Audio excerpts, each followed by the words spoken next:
Viewers, welcome back to News TV 84 break ਤੋਂ ਬਾਅਦ ਹੁਣ ਸਾਡੇ ਨਾਲ ਸ਼੍ਰੋਮਣੀ ਅਕਾਲੀ ਦਲ ਅੰਮ੍ਰਿਤਸਰ ਦੀ ਅਮਰੀਕਾ ਯੂਨਿਟ ਦੇ ਸੀਨੀਅਰ ਵਾਈਸ ਪ੍ਰੈਜ਼ੀਡੈਂਟ ਭਾਈ ਰੇਸ਼ਮ ਸਿੰਘ ਜੀ ਬੇਕਰਸਫੀਲਡ ਕੈਲੀਫੋਰਨੀਆ ਤੋਂ ਫੋਨ ਲਾਈਨ ਤੇ ਜੁੜ ਚੁੱਕੇ ਨੇ। ਜੀ ਭਾਈ ਸਾਹਿਬ, ਵਾਹਿਗੁਰੂ ਜੀ ਕਾ ਖਾਲਸਾ, ਵਾਹਿਗੁਰੂ ਜੀ ਕੀ ਫਤਿਹ। ਵਾਹਿਗੁਰੂ ਜੀ ਕਾ ਖਾਲਸਾ, ਵਾਹਿਗੁਰੂ ਜੀ ਕੀ ਫਤਿਹ ਜੀ। ਭਾਈ ਸਾਹਿਬ, ਕੱਲ ਯਾਨੀ ਕਿ 13 ਮਾਰਚ ਅੱਧੀ ਰਾਤ ਨੂੰ ਸਿੱਖ ਕੌਮ ਦੀ ਵੱਖਰੀ ਹੋਣ ਦਾ ਪ੍ਰਤੀਕ ਨਾਨਕਸ਼ਾਹੀ ਨਵਾਂ ਸਾਲ ਸੰਮਤ 546 ਸ਼ੁਰੂ ਹੋਣ ਜਾ ਰਿਹਾ ਹੈ। ਇਸ ਨਵੇਂ ਸਾਲ ਦੇ ਮੌਕੇ ਤੇ ਤੁਸੀਂ ਸਿੱਖ ਸੰਗਤਾਂ ਨੂੰ ਕੀ ਸੁਨੇਹਾ ਦੇਣਾ ਚਾਹੋਗੇ? ਸਭ ਤੋਂ ਪਹਿਲਾਂ ਤਾਂ ਜੀ ਮੈਂ ਸਮੂਹ ਸਿੱਖ ਜਗਤ ਨੂੰ ਨਵੇਂ ਸਾਲ ਦੀ ਜਿਹੜੀ ਲੱਖ ਲੱਖ ਵਧਾਈ ਦੇਣੀ ਚਾਹੁੰਦਾ ਜੀ। ਉਹਦੇ ਨਾਲ ਹੀ ਜਿਹੜਾ ਸੁਨੇਹਾ ਇਹ ਹੈ ਕਿ ਸਿੱਖ ਕੌਮ ਨੂੰ ਇਹ ਗੱਲ ਜਿਹੜੀ ਆ ਅੱਜ ਨਵੇਂ ਸਾਲ ਤੇ ਫਿਰ ਯਾਦ ਕਰਨੀ ਚਾਹੀਦੀ ਹੈ ਕਿ ਸਿੱਖ ਕੌਮ ਜਿਹੜੀ ਹੈ ਲੰਮੇ ਸਮੇਂ ਤੋਂ ਜਿਹੜੀ ਗੁਲਾਮੀ ਦੇ ਦੌਰ 'ਚ ਲੰਘ ਰਹੀ ਹੈ ਜੀ। ਜੋ ਪਿਛਲੇ 60-65 ਸਾਲ ਦੀ ਗੱਲ ਕਰੀਏ ਜਾਂ ਪਿਛਲੇ ਖਾਸ ਕਰ ਪਿਛਲੇ 30 ਸਾਲਾਂ ਦੇ ਜਦੋਂ ਦਰਬਾਰ ਸਾਹਿਬ ਤੋਂ ਜੀ ਉਸ ਤੋਂ ਬਾਅਦ ਸਿੱਖ ਕੌਮ ਜਿਹੜੀ ਆ ਜਿਲਤ ਦੀ ਜ਼ਿੰਦਗੀ ਜਿਹੜੀ ਜੀ ਰਹੀ ਹੈ। ਹਾਂਜੀ। ਤਾਂ ਮੈਂ ਤਾਂ ਇਹੀ ਬੇਨਤੀ ਕਰੂੰਗਾ ਕਿ ਹਰ ਸਿੱਖ ਨੂੰ ਚਾਹੇ ਉਹ ਕਿਤੇ ਵੀ ਬੈਠਾ ਹੋਵੇ ਦੁਨੀਆ ਦੇ ਵਿੱਚ ਜੀ ਸਭ ਤੋਂ ਪਹਿਲਾਂ ਆਪਣੀ ਕੌਮ ਦੀ ਆਜ਼ਾਦੀ ਬਾਰੇ ਸੋਚੇ। ਬਿਲਕੁਲ। ਤੇ ਜਿੰਨੀਆਂ ਮਰਜ਼ੀ ਕੋਈ ਪਾਰਟੀਆਂ ਜਿੱਤ ਕੇ ਆ ਜਾਣ, ਚਾਹੇ ਬਾਦਲ ਆ ਜੇ ਜਾਂ ਸੈਂਟਰ ਦੇ ਵਿੱਚ ਡਾਕਟਰ ਮਨਮੋਹਨ ਸਿੰਘ ਆ ਜੇ, ਹਾਂਜੀ, ਤੇ ਸਿੱਖਾਂ ਦਾ ਵੇਲੇ ਤੱਕ ਕੋਈ ਦਰ ਘਰ ਜਦੋਂ ਤੱਕ ਨਹੀਂ ਬਣਦਾ ਉਦੋਂ ਤੱਕ ਉਹਨਾਂ ਦਾ ਕੋਈ ਧਾਰਮਿਕ ਤੌਰ ਤੇ, ਰਾਜਨੀਤਿਕ ਤੌਰ ਤੇ ਜਾਂ ਆਰਥਿਕ ਤੌਰ ਕੁਝ ਵੀ ਬਣਨ ਵਾਲਾ। ਬਿਲਕੁਲ ਜੀ। ਤੇ ਦੂਜੀ ਗੱਲ ਜਿਹੜੀ ਮੈਂ ਇਹ ਕਹਿਣੀ ਚਾਹਾਂਗਾ ਆਪਣੀ ਕੌਮ ਨੂੰ ਕਿ ਬਹੁਤ ਵਾਰ ਅਸੀਂ ਇੱਦਾਂ ਸੋਚਦੇ ਹਾਂ ਕਿ ਸਿੱਖ ਕੌਮ ਦੇ ਵਿੱਚ ਬੜੀ ਦਫਾੜ ਹੈ ਤੇ ਬੜੀ ਲੜਾਈ ਝਗੜਾ ਹੈ, ਬੜਾ ਅੱਛਾ ਹੈ, ਤੇ ਅਸੀਂ ਕਿਵੇਂ ਆਪਣੀ ਆਜ਼ਾਦੀ ਦੇ ਸੰਘਰਸ਼ ਤੇ ਇਹਦੇ ਕਿੱਦਾਂ ਅਸੀਂ ਸਿੱਟੇ ਤੇ ਪਹੁੰਚਾਂਗੇ ਜੀ। ਤੇ ਮੈਂ ਜ਼ਰੂਰ ਮੈਸੇਜ ਦੇਣਾ ਚਾਹੁੰਦਾ ਕਿ ਦੁਨੀਆ ਭਰ ਦੇ ਇਤਿਹਾਸ ਪੜ੍ਹ ਕੇ ਦੇਖ ਲਓ, ਕਦੇ ਵੀ ਕਿਸੇ ਕੌਮ ਦੀ ਵੱਡੀ ਗਿਣਤੀ ਜਿਹੜੀ ਆ ਉਹਨੇ ਕੌਮ ਦਾ ਸੰਘਰਸ਼ ਨਹੀਂ ਲੜਿਆ। ਹਾਂਜੀ। ਬਹੁਤ ਘੱਟ ਗਿਣਤੀ 'ਚ ਲੋਕ ਹੁੰਦੇ ਨੇ ਜਿਹੜੇ ਇਨਕਲਾਬੀ ਹੋ ਕੇ, ਜਿਹੜੇ ਅੱਗੇ ਹੋ ਕੇ ਕੌਮ ਦੀ ਆਜ਼ਾਦੀ ਦੇ ਸੰਘਰਸ਼ ਕਰਦੇ ਆ ਜੀ। ਚਾਹੇ ਅਸੀਂ ਅਮਰੀਕਾ ਦੀ ਆਜ਼ਾਦੀ ਦੀ ਗੱਲ ਕਰੀਏ, ਯਹੂਦੀਆਂ ਦੀ ਆਜ਼ਾਦੀ ਦੀ ਗੱਲ ਕਰੀਏ, ਕਿਸੇ ਵੀ ਦੁਨੀਆ ਦੇ ਕੋਨੇ ਦੀ ਗੱਲ ਕਰੀਏ ਜੀ, ਤਾਂ ਉਸ ਵੇਲੇ ਜਦੋਂ ਅਸੀਂ ਹਿੰਦੁਸਤਾਨ ਦੀ ਆਜ਼ਾਦੀ ਦੀ ਗੱਲ ਕਰਦੇ ਹਾਂ ਉਸ ਵੇਲੇ ਕਿੰਨੇ % ਲੋਕ ਸੀ ਜਿਨ੍ਹਾਂ ਨੇ ਆਜ਼ਾਦੀ ਦਾ ਸੰਘਰਸ਼ ਕੀਤਾ? ਹਾਂਜੀ। ਤੋ ਅੱਜ ਵੀ ਹਾਲਾਤ ਜਿਹੜੇ ਆ ਸਿੱਖਾਂ ਦੇ ਇਹੀ ਨੇ ਕਿ ਅੱਜ ਗਿਣਤੀ ਦੇ ਲੋਕ ਜਿਹੜੇ ਆ ਉਹ ਆਜ਼ਾਦੀ ਦਾ ਸੰਘਰਸ਼ ਜਿਹੜਾ ਲੜ ਰਹੇ ਆ ਜੀ। ਤੇ ਬਾਕੀ ਕੌਮ ਦੀ ਜ਼ਿੰਮੇਵਾਰੀ ਇਹ ਬਣਦੀ ਹੈ ਕਿ ਅਸੀਂ ਉਹਨਾਂ ਦਾ ਸਾਥ ਦੇਈਏ, ਅਸੀਂ ਉਹਨਾਂ ਦਾ ਜਿੱਦਾਂ ਵੀ ਮਦਦ ਕਰ ਸਕਦੇ ਹਾਂ ਜਿਸ ਹਾਲਾਤ ਦੀ ਜੀ।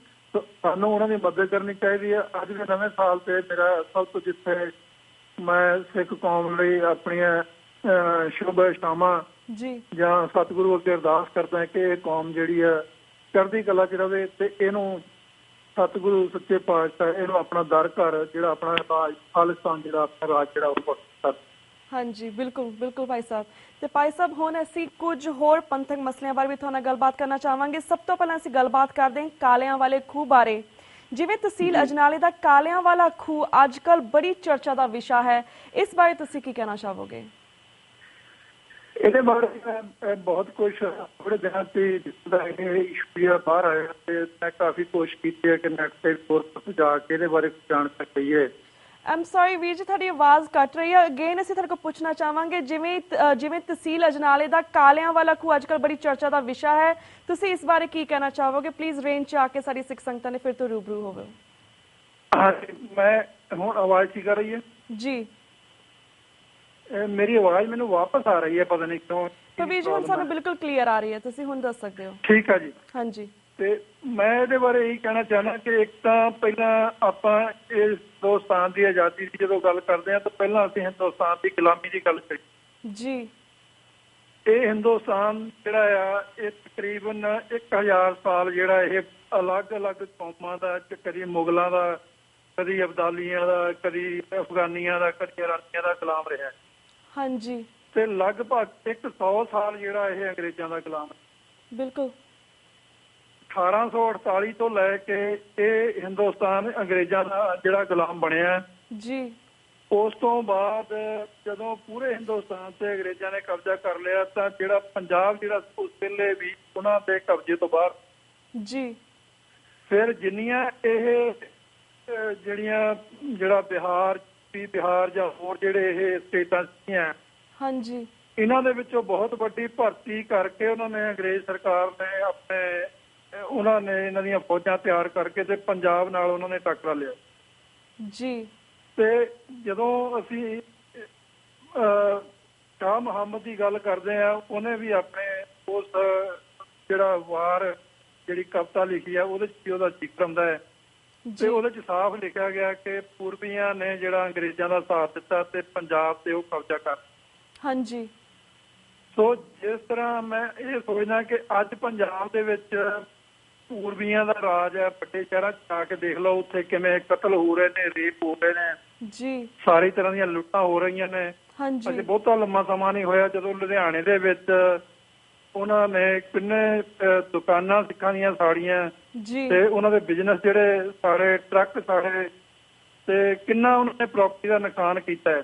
ਹਾਂਜੀ। ਸੋ ਇਹ ਲੋਕ ਜਿਹੜੇ ਆ ਇਹ ਅੱਜ ਤੋਂ ਨਹੀਂ, ਇਹ ਸਦੀਆਂ ਤੋਂ ਕੌਮ ਦਾ ਨੁਕਸਾਨ ਕਰਦੇ ਆ ਰਹੇ ਆ ਜੀ। ਪਰ ਬਦਕਿਸਮ ਦੀ ਸਾਡੀ ਇਹ ਹੈ ਕਿ ਜਿਹੜੇ ਸਾਡੇ ਅੱਜ ਸਵਾਰਥੀ ਲੀਡਰ ਹੈ ਜਿਵੇਂ ਪ੍ਰਕਾਸ਼ ਸਿੰਘ ਬਾਦਲ ਜਾਂ ਉਹਦੀ ਬਾਦਲ ਸਰਕਾਰ ਜਾਂ ਬਾਦਲ ਜਿਹੜੀ ਇਹ ਜੁਟਲੀ ਨਹੀਂ ਹੈ, ਹਾਂਜੀ, ਉਸ ਵੇਲੇ ਵੀ ਇਹੋ ਜਿਹੇ ਬਹੁਤ ਸਾਰੇ ਸਰਦਾਰ ਸੀਗੇ ਜਿਨ੍ਹਾਂ ਨੇ ਉਸ ਵੇਲੇ ਅੰਗਰੇਜ਼ਾਂ ਦਾ ਸਾਥ ਦਿੱਤਾ, ਜਿਨ੍ਹਾਂ ਨੂੰ ਸਰਦਾਰ ਬਹਾਦਰੀਆਂ ਤੇ ਰਾਏ ਬਹਾਦਰੀਆਂ ਦੇ ਖਿਤਾਬ ਦਿੱਤੇ ਗਏ ਜੀ। ਸੋ ਅੱਜ ਵੀ ਉਹੀ ਕੁਝ ਹੋ ਰਿਹਾ। ਜਿਹੜੀ ਕਾਲਿਆਂ ਵਾਲੇ ਖੂਹ ਦੀ ਗੱਲ ਕਰਦੇ ਆ, ਉਹਦੀ ਮੈਂ ਭਾਈ ਗੁਰਤੇਜ ਸਿੰਘ, ਆਪਣੇ ਸਰਦਾਰ ਗੁਰਤੇਜ ਸਿੰਘ ਹੋਣੀ, ਹਾਂਜੀ, ਉਹਨਾਂ ਦਾ ਮੈਂ ਆਰਟੀਕਲ ਵੀ ਇੱਕ ਪੜ੍ਹ ਰਿਹਾ ਸੀਗਾ ਨੈਟ ਤੇ ਉਹਨਾਂ ਨੇ ਉਹ ਸਾਰੀ ਡਿਟੇਲ ਜਿਹੜੀ ਹੈ ਉਹਦੇ ਵਿੱਚ ਕੀ ਹੈ ਕਿ ਕਿਵੇਂ ਇੱਥੇ ਉਹ ਪੂਰਬੀ ਜਿਹੜੇ ਸੀਗੇ ਜਿਹੜੇ ਅੰਗਰੇਜ਼ ਸਰਕਾਰ ਦੀ ਨੌਕਰੀ ਕਰਦੇ ਸੀ, ਹਾਂਜੀ, ਤੇ ਉਹ ਸਰਕਾਰ ਤੋਂ ਬਾਕੀ ਹੋਣ ਦੀਆਂ ਸਕੀਮਾਂ ਘੜ ਰਹੀ ਸੀ। ਜਦੋਂ ਕਿ ਉਹਨਾਂ ਦੀ ਸੀਆਈਟੀ ਨੇ ਉਹਨੂੰ ਜਾ ਕੇ ਦੱਸਿਆ ਕਿ ਇਹ ਜਿਹੜੀ 26 ਇਨਫੈਂਟਰੀ ਹੈ, ਇਹ ਜਿਹੜੀ ਯੂਨਿਟ ਹੈ ਇਹਨਾਂ ਦੀ, ਇਹ ਬਾਕਿਓਂ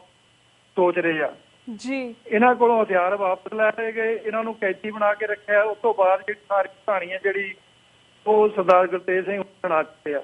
ਹਾਂਜੀ, ਸੋ ਬਿਲਕੁਲ। ਮੈਂ ਸਿਰਫ ਇੰਨਾ ਹੀ ਕਹਿਣਾ ਚਾਹਾਂਗਾ ਇਹਦੇ ਚ ਕਿ ਜਿਹੜੀ ਗੱਲ ਉਹ ਉੱਥੋਂ ਜਿਹੜੀ ਇਹਨਾਂ ਦੇ ਐਸ਼ਜ਼ ਵਗੈਰਾ ਮਿਲਣ ਦੀ ਗੱਲ ਹੈ, ਹਾਂਜੀ, ਉਹ ਅੱਜ ਤੱਕ ਦੁਨੀਆ ਦੇ ਕਿਸੇ ਵੀ ਕੋਨੇ 'ਚ ਇਹ ਗੱਲ ਨਹੀਂ ਹੋਈ ਕਿ ਤੁਹਾਡੀ ਧਰਤੀ ਨਾਲ, ਤੁਹਾਡੀ ਦੇਸ਼ ਨਾਲ, ਤੁਹਾਡੇ ਕੌਮ ਨਾਲ ਇਹਨਾਂ ਲੋਕਾਂ ਨੇ ਧਰੋਹ ਕਮਾਇਆ ਹੋਵੇ, ਉਹਨਾਂ ਦੀਆਂ ਸ਼ਹੀਦੀ ਯਾਦਗਾਰਾਂ ਬਣਨ। ਬਿਲਕੁਲ ਜੀ। ਸੋ ਇੱਕ ਪਾਸੇ ਤਾਂ ਜੇ ਸਿੱਖ ਜਿਹੜੇ ਆ ਆਪਣੀਆਂ ਹੱਕੀ ਮੰਗਾਂ ਮੰਗਦੇ ਆ, ਹਾਂਜੀ, ਜੇ ਉਹ ਆਪਣੇ ਰਾਜ ਭਾਗ ਦੀ ਗੱਲ ਕਰਦੇ ਆ, ਮੁਸਲਮਾਨਾਂ ਕੋਲ ਆਪਣਾ ਰਾਜ ਆ, ਸਿੱਖਾਂ ਕੋਲ ਆਪਣਾ ਰਾਜ ਹੈ। ਜੇ ਸਿੱਖ ਆਪਣੇ ਰਾਜ ਭਾਗ ਦੀ ਗੱਲ ਕਰਦੇ ਆ ਤਾਂ ਉਹ ਦੇਸ਼ ਤੇ ਗਦਾਰ ਹੈ, ਉਹ ਦੇਸ਼ ਨਾਲ ਧੋਖਾ ਕਰ ਰਹੇ ਆ ਜੀ। ਤੇ ਜੇ ਕੋਈ ਹਿੰਦੂ ਜਿਹੜਾ ਜੇ ਆਪਣੇ ਮੁਫਾਦ ਲਈ ਇਸ ਮੁਲਕ ਨੂੰ ਗੁਲਾਮ ਕਰਨ ਵਾਸਤੇ ਜਿਨ੍ਹਾਂ ਲੋਕਾਂ ਨੇ ਆਪਣੀਆਂ ਉਸ ਮੌਤ ਨੂੰ ਗਲੇ ਲਾਇਆ ਜਾਂ ਉਹ ਕਿਸੇ ਬਾਹਰਲੀ ਸ਼ਕਤੀ ਦਾ ਕਿਸੇ ਨੇ ਸਾਥ ਦਿੱਤਾ ਹੈ, ਹਾਂਜੀ, ਉਹਨਾਂ ਲੋਕਾਂ ਨੂੰ ਇਹ ਅੱਜ ਸ਼ਹੀਦ ਬਣਾ ਕੇ ਤੇ ਸਾਡੇ ਸਿਰ ਤੇ ਬਿਠਾਉਣਾ ਚਾਹੁੰਦੇ ਆ। ਬਿਲਕੁਲ ਜੀ। ਇਹ ਇੱਕ ਲੜੀਵਾਰ ਇਹ ਚੱਲ ਰਿਹਾ। ਜਿਹੜੀ ਗੱਲ ਮੋਦੀ ਨੂੰ ਪ੍ਰਧਾਨ ਮੰਤਰੀ ਬਣਾਉਣ ਵਾਲੀ ਗੱਲ ਹੈ, ਹਾਂਜੀ, ਇਹ ਗੱਲ ਵੀ ਉਹਦੇ ਨਾਲ ਜੁੜਦੀ ਹੈ ਕਿ ਇਹ ਵੋਟਾਂ ਵਟੋਰਨ ਵਾਸਤੇ, ਲੋਕਾਂ ਦੇ ਦਿਮਾਗ ਦੇ ਵਿੱਚ ਦਹਿਸ਼ਤ ਪੈਦਾ ਕਰਨ ਵਾਸਤੇ ਜੀ, ਕਿ ਸਿੱਖੀ ਦਾ ਨਾਂ ਤੇ ਖੁਰਾ ਖੋਜ ਮਿਟਾਉਣ ਵਾਸਤੇ ਇਹ ਸਾਰੀਆਂ ਜਿਹੜੀਆਂ ਚਾਲਾਂ ਚੱਲੀਆਂ ਜਾ ਰਹੀਆਂ। ਹਾਂਜੀ, ਬਿਲਕੁਲ। ਅੱਜ ਤੱਕ 12 ਮਿਸਲਾਂ ਨੇ ਕਿੰਨਾ 10 ਸਾਲ ਲਗਾਤਾਰ ਅੰਗਰੇਜ਼ ਦੇ ਨਾਲ ਲੜਾਈ ਲੜੀ ਜੀ, ਔਰ ਉਹਨਾਂ ਨੂੰ ਥਾਂ ਥਾਂ ਤੋਂ ਭਜਾਇਆ ਵੀ ਤੇ ਉਸ ਤੋਂ ਬਾਅਦ ਇਹਨਾਂ ਡੋਗਰਿਆਂ ਦੀ ਇਹਨਾਂ ਪੂਰਬੀਆਂ ਦੀ ਗਦਾਰੀ ਕਰਕੇ ਪੰਜਾਬ ਜਿਹੜਾ ਉਹ ਅੰਗਰੇਜ਼ਾਂ ਦਾ ਗੁਲਾਮ ਹੋਇਆ ਜੀ। ਸੋ ਅੱਜ ਅਸੀਂ ਫੇਰ ਉਸੇ ਗੱਲ ਨੂੰ ਦੁਹਰਾ ਰਹੇ ਹਾਂ ਕਿ ਉਹਨਾਂ ਗਦਾਰਾਂ ਦੀਆਂ ਜਿਹੜੀਆਂ ਯਾਦਗਾਰਾਂ ਪੰਜਾਬ 'ਚ ਬਣਾ ਕੇ ਤੁਸੀਂ ਹੈਰਾਨ ਹੋ ਕਿ ਤੁਸੀਂ ਇੱਕ ਪਾਸੇ ਤਾਂ ਜਿਹੜਾ 1984 ਦੇ ਸ਼ਹੀਦ ਹੈ ਜੀ, ਉਹਨਾਂ ਦੀਆਂ ਯਾਦਗਾਰਾਂ ਰੋਕਣ ਵਾਸਤੇ ਕਿੰਨੀ ਕੁ ਹਾਲ ਪੈ ਰਿਹਾ ਇਹਨਾਂ ਨੇ, ਬੀਜੇਪੀ ਨੇ, ਆਰਐਸਐਸ ਨੇ ਤਾਂ ਹੋਰ ਹਿੰਦੂ ਤਵੀ ਜਿਹੜੀਆਂ ਜਥੇਬੰਦੀਆਂ ਉਹਨਾਂ ਨੇ ਕਿੰਨੀ ਕੁ ਹਾਹਾਕਾਰ ਮਚਾਈ ਉੱਤੇ। ਹਾਂਜੀ, ਬਿਲਕੁਲ। ਤੇ ਅੱਜ ਉਹ ਲੋਕ ਜਿਨ੍ਹਾਂ ਨੇ ਕੌਮ ਨਾਲ ਗਦਾਰੀ ਕੀਤੀ, ਜਿਨ੍ਹਾਂ ਨੇ ਉਸ ਧਰਤੀ ਨਾਲ ਗਦਾਰੀ ਕੀਤੀ, ਜਿਨ੍ਹਾਂ ਨੇ ਦੇਸ਼ ਨਾਲ ਗਦਾਰੀ ਕੀਤੀ, ਉਹਨਾਂ ਲੋਕਾਂ ਦੀ ਯਾਦਗਾਰ ਜਿਹੜੀ ਹੈ ਸਿੱਖਾਂ ਦੇ ਉਸ ਸ਼ਹਿਰ ਦੇ ਵਿੱਚ ਬਣਾਉਣ ਦੀ ਗੱਲ ਕੀਤੀ ਜਾ ਰਹੀ ਹੈ ਜਿੱਥੇ ਸਿੱਖੀ ਦਾ ਗੜ੍ਹ ਹੈ ਜੀ। ਸੋ ਇਹ ਸਾਰੀਆਂ ਚੀਜ਼ਾਂ ਨੂੰ ਦੇਖਦੇ ਹਾਂ, ਜਿਵੇਂ ਸਾਰੇ ਸਾਡੇ ਸਰੋਤੇ ਇਸ ਗੱਲ ਤੋਂ ਵਾਕਿਫ ਨੇ ਹਾਂਜੀ ਕਿ ਪੰਜਾਬ ਦੇ ਵਿੱਚ ਮੋਦੀ ਨੇ ਫੇਰਾ ਪਾਇਆ, ਔਰ ਇਹ ਗੱਲ ਜਿਹੜੀ ਮੀਡੀਆ ਨੇ ਬੜੀ ਉਛਾਲੀ ਕਿ 2000 ਕਰੋੜ ਰੁਪਈਆ ਲਾ ਕੇ ਸਰਦਾਰ ਪਟੇਲ ਦਾ ਉੱਥੇ ਬੁੱਤ ਬਣਾਇਆ ਜਾ ਰਿਹਾ, ਦੁਨੀਆ 'ਚ ਸਭ ਤੋਂ ਉੱਚਾ ਬੁੱਤ ਹੋਏਗਾ ਉਹ। ਹਾਂਜੀ ਪਰ ਕਿਸੇ ਬੰਦੇ ਨੇ ਇਹ ਗੱਲ ਜਾਣਨ ਦੀ ਕੋਸ਼ਿਸ਼ ਕੀਤੀ ਕਿ ਉਹ ਸਰਦਾਰ ਪਟੇਲ ਕੌਣ ਸੀ। ਜੀ ਇਹ ਉਹੀ ਬੰਦਾ ਗ੍ਰਹਿ ਮੰਤਰੀ ਸੀ ਉਸ ਵੇਲੇ ਨਵੇਂ ਹਿੰਦੁਸਤਾਨ ਦਾ, ਜਿਹਨੇ ਕਿਹਾ ਕਿ ਇਹ ਜਿਹੜੇ ਸਿੱਖ ਹੈ ਇਹ ਜਰਾਇਮ ਪੇਸ਼ਾ ਕੌਮ ਹੈ, ਖਾਸ ਕਰਕੇ ਜਿਹੜੇ ਅੰਮ੍ਰਿਤਧਾਰੀ ਸਿੱਖ ਹੈ ਇਹਨਾਂ ਤੇ ਨਿਗਾਹ ਰੱਖਣ ਦੀ ਲੋੜ ਹੈ। ਹਾਂਜੀ ਸੋ ਇਹ ਸਾਰੀਆਂ ਚੀਜ਼ਾਂ ਹਿਸਟਰੀ ਦੇ ਵਿੱਚ ਲਿਖੀਆਂ ਪਈਆਂ। ਸਾਡਾ ਸੁਭਾਅ ਨਹੀਂ ਰਹਿ ਗਿਆ ਕਿ ਅਸੀਂ ਪਿਛਲੀਆਂ ਗੱਲਾਂ ਨੂੰ ਪੜ੍ਹੀਏ, ਉਹਨਾਂ ਨੂੰ ਯਾਦ ਕਰੀਏ, ਆਪਣੇ ਜ਼ਿਹਨ 'ਚ ਰੱਖੀਏ।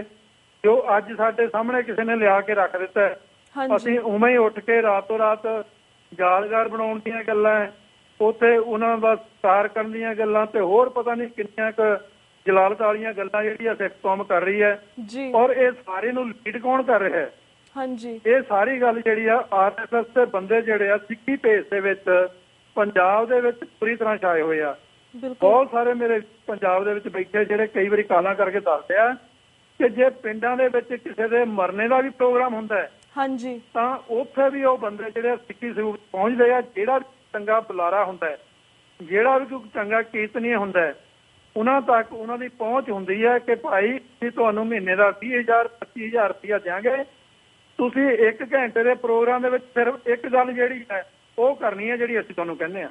ਹਾਂਜੀ ਸੋ ਇਸ ਤਰੀਕੇ ਨਾਲ ਉਹਨਾਂ ਨੇ ਆਪਣਾ ਜਾਲ ਵਿਛਾਇਆ ਹੋਇਆ ਜੀ। ਸਾਡੀ ਕੌਮ ਨੂੰ ਇਸ ਗੱਲ ਦੀ ਸਮਝ ਨਹੀਂ ਆ ਰਹੀ ਜੀ ਤੇ ਉਹਦੇ 'ਚ ਵੱਡੀ ਕਾਰਨ ਜਿਹੜੀ ਹੈ ਕਿ ਜਿਹੜੇ ਸਾਡੇ ਲੀਡਰ ਆ, ਚਾਹੇ ਉਹ ਧਾਰਮਿਕ ਲੀਡਰ ਹੋਣ ਚਾਹੇ ਉਹ ਸਾਡੇ ਰਾਜਨੀਤਿਕ ਲੀਡਰ ਹੋਣ, ਹਾਂਜੀ ਉਹਨਾਂ ਨੇ ਕੌਮ ਨੂੰ ਬੰਨ੍ਹ ਕੇ ਇਹਨਾਂ ਦੇ ਪੈਰਾਂ 'ਚ ਫਿੱਟਿਆ ਹੋਇਆ ਜੀ। ਸਾਡੇ ਤਖਤਾਂ ਦੇ ਜਥੇਦਾਰ ਜਿਹੜੇ ਆ ਉਹ ਕੀ ਕਰ ਰਹੇ ਆ ਆਪਾਂ ਨੂੰ ਪਤਾ ਸਾਰਾ ਕੁਝ। ਬਿਲਕੁਲ। ਤੇ ਜਿਹੜਾ ਸੰਤ ਸਮਾਜ ਹੈ ਜੀ ਉਹ ਸਾਡੀ ਕੌਮ ਨੂੰ ਕਿਹੜੇ ਖਾਰੇ ਸਮੁੰਦਰ 'ਚ ਸਿੱਟਣ ਨੂੰ ਤਿਆਰ ਬੈਠਾ ਹੈ ਜੀ। ਤੇ ਇਹ ਸਾਰੇ ਦੀ ਗੱਲਬਾਤ ਜਿਹੜੀ ਹੈ ਸਰਦਾਰ ਸਿਮਰਨ ਸਿੰਘ ਮਾਨ ਉਹ ਸਾਰੀਆਂ ਇਹਨਾਂ ਚਾਲਾਂ ਨੂੰ ਸਮਝਦੇ ਨੇ। ਉਹ ਸਮੇਂ-ਸਮੇਂ ਤੇ ਕੌਮ ਨੂੰ ਜਾਗਰਤ ਵੀ ਕਰਦੇ ਆ। ਹਾਂਜੀ ਜੇ ਮੋਦੀ ਦਾ ਡਟ ਕੇ ਵਿਰੋਧ ਕੀਤਾ ਹੈ ਹਾਂਜੀ ਜਾਂ ਉਹਨੂੰ ਅਬਦਾਲੀ ਦਾ ਨਾਮ ਦਿੱਤਾ ਹੈ ਤਾਂ ਉਹ ਸਰਦਾਰ ਸਿਮਰਨ ਸਿੰਘ ਮਾਨ ਨੇ ਮੀਡੀਆ ਮੋਰੇ ਵੀ ਕਿਹਾ, ਸਟੇਜਾਂ ਤੇ ਵੀ ਕਿਹਾ ਤੇ ਆਪਣੀ ਰੈਲੀ 'ਚ ਵੀ ਕਿਹਾ ਜੀ। ਸੋ ਇੱਕ ਪਾਸੇ ਤਾਂ ਪੰਜਾਬ ਦਾ ਮੁੱਖ ਮੰਤਰੀ ਜਿਹੜਾ ਆਪਣੇ ਆਪ ਨੂੰ ਪੰਥ ਦਾ ਲੀਡਰ ਕਹਾਉਂਦਾ ਹੈ, ਜਿਹੜਾ ਕਹਿੰਦਾ ਕਿ ਮੈਂ ਹੀ ਸਿੱਖਾਂ ਦਾ ਖੈਰ ਖੁਆਹ, ਮੇਰੇ ਤੋਂ ਬਗੈਰ ਹੋਰ ਕੋਈ ਸਿੱਖ ਹੈ ਹੀ ਨਹੀਂ, ਜਿਹੜਾ ਇਹ ਕਹਿੰਦਾ ਕਿ ਜਿਹੜਾ ਬੰਦਾ ਕਾਂਗਰਸ ਦੇ ਨਾਲ ਸਤਿ ਸ੍ਰੀ ਅਕਾਲ ਬੁਲਾਉਂਦਾ ਹੈ ਉਸ ਤੋਂ ਬਾਅਦ ਉਹ ਸਿੱਖ ਨਹੀਂ ਰਹਿ ਜਾਂਦਾ ਜੀ। ਸੋ ਉਹ ਬੰਦਾ ਜਿਹੜਾ ਆ ਉਹ ਕਿਸ ਤਰੀਕੇ ਨਾਲ ਇਸ ਕੌਮ ਨੂੰ ਬੰਨ੍ਹ ਕੇ BJP ਜਾਂ RSS ਜਿਹੜੀ ਹੈ ਉਹਨਾਂ ਦੇ ਪੈਰਾਂ 'ਚ ਜਿਹੜਾ ਉਹਨੇ ਬੰਨ੍ਹ ਕੇ ਸੁੱਟਤਾ ਸਾਰੀ ਕੌਮ ਨੂੰ ਜੀ। ਤੇ ਸਿਰਫ ਤੇ ਸਿਰਫ ਇੱਕੋ ਲਾਲਚ ਖਾਤਰ ਕਿ ਉਹਦਾ ਪੁੱਤ ਜਿਹੜਾ ਉਹ ਮੁੱਖ ਮੰਤਰੀ ਬਣਨਾ ਚਾਹੀਦਾ ਕਿਸ ਤਰ੍ਹਾਂ। ਸੋ ਇਹ ਉਹਦਾ ਲਾਲਚ ਜਿਹੜਾ ਇਹ ਕੌਮ ਨੂੰ ਲੈ ਡੁੱਬੂਗਾ। ਮੈਂ ਇੰਨੀ ਕੁ ਬੇਨਤੀ ਕਰਨੀ ਚਾਹੁੰਦਾ, ਹੁਣ ਸਮਾਂ ਭਾਵੇਂ ਨੇੜੇ ਆ ਸਾਡਾ, ਪਰ ਮੈਂ ਇਹ ਬੇਨਤੀ ਜ਼ਰੂਰ ਕਰੂੰਗਾ ਆਪਣੇ ਸਿੱਖ ਕਿ ਜੇ ਇਹ ਅੱਜ ਨਾ ਇਸ ਗੱਲ ਨੂੰ ਪਛਾਣ ਸਕੇ ਤਾਂ ਅਸੀਂ ਲੰਮਾ ਸਮਾਂ ਪਛਤਾਉਂਦੇ ਰਵਾਂਗੇ ਇਸ ਗੱਲ ਤੋਂ। ਸਾਡੀਆਂ ਪੀੜ੍ਹੀਆਂ ਇਸ ਗੱਲ ਦਾ ਮੁੱਲ ਤਾਰਦੀਆਂ ਰਹਿਣਗੀਆਂ ਜੇ ਅਸੀਂ ਅੱਜ ਨਾ ਜਾ ਕੇ। ਤਾਂ ਆਉਣ ਵਾਲੇ ਸਮੇਂ ਦੇ ਵਿੱਚ ਸਾਡੀ ਕੌਮ ਦਾ ਭਵਿੱਖ ਜਿਹੜਾ ਉਹ ਏਡਾ ਅੰਧੇਰਮਈ ਹੋਊਗਾ, ਏਡਾ ਅੰਧਕਾਰੀ ਹੋਊਗਾ ਕਿ ਉਹਦੇ 'ਚ ਕੋਈ ਵੀ ਫਿਰ ਵੱਡੇ ਤੋਂ ਵੱਡਾ ਧਰਮੀ ਜਾਂ ਕੋਈ ਵੱਡਾ ਯੋਧਾ ਜਿਹੜਾ ਉਹਦੇ 'ਚੋਂ ਕੱਢਣ ਲਈ ਬਹੁਤ ਲੰਮਾ ਸਮਾਂ ਲੱਗਦਾ। ਬਿਲਕੁਲ ਬਿਲਕੁਲ ਵੀਰ ਜੀ ਤਾਂ ਹੀ ਤੁਹਾਡੇ ਵਰਗੇ ਸ਼ਖਸੀਅਤਾਂ ਨੂੰ ਅਸੀਂ TV84 ਦੇ ਦਰਸ਼ਕਾਂ ਦੇ ਰੂਬਰੂ ਸਮੇਂ-ਸਮੇਂ ਕਰਵਾਉਂਦੇ ਰਹਿੰਦੇ ਤਾਂ ਕਿ ਉਹਨਾਂ ਦੀ ਅੱਖਾਂ ਵੀ ਖੋਲਣ, ਉਹਨਾਂ ਦੀ ਅਵੇਅਰਨੈਸ ਵੀ ਹੋਵੇ। ਪਰ ਵੀਰ ਜੀ ਹੁਣ ਸਾਡਾ ਵਕਤ ਸਮਾਪਤੀ ਵੱਲ ਜਾ ਰਿਹਾ। ਮੈਂ ਤੁਹਾਡੇ ਕੋਲ ਇੱਥੇ ਹੀ ਇਜਾਜ਼ਤ ਲੈਣੀ ਹੈ ਜੀ। ਵਾਹਿਗੁਰੂ ਜੀ ਕਾ ਖਾਲਸਾ, ਵਾਹਿਗੁਰੂ ਜੀ ਕੀ ਫਤਿਹ। ਤੇ ਵੀਅਰਸ ਇੱਥੇ ਮੈਂ ਤੁਹਾਡੇ ਕੋਲ ਇਜਾਜ਼ਤ ਲੈਣੀ ਹੈ। ਕੱਲ ਮਿਲਾਂਗੇ ਸੇਮ ਟਾਈਮ ਸੇਮ ਸ਼ੋ ਤੇ। ਤਦ ਤੱਕ ਲਈ ਵਾਹਿਗੁਰੂ ਜੀ ਕਾ ਖਾਲਸਾ, ਵਾਹਿਗੁਰੂ ਜੀ ਕੀ ਫਤਿਹ।